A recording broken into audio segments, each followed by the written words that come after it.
একটা মানুষ কিভাবে এত কিপটা হতে পারে? এই ফোনটি নিয়ে 20 থেকে 25 বার চার্জিং পিন চেঞ্জ করেছে, এরপরেও চার্জিং পিন টেকে না। তারপরে আমার কাছে এসে বললো, আমি বললাম এটা লজিক চেঞ্জ করে নেন।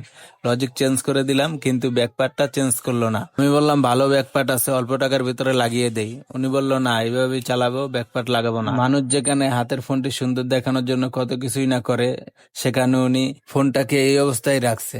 কতটা কিপটা হলে মানুষ এরকম করতে পারে?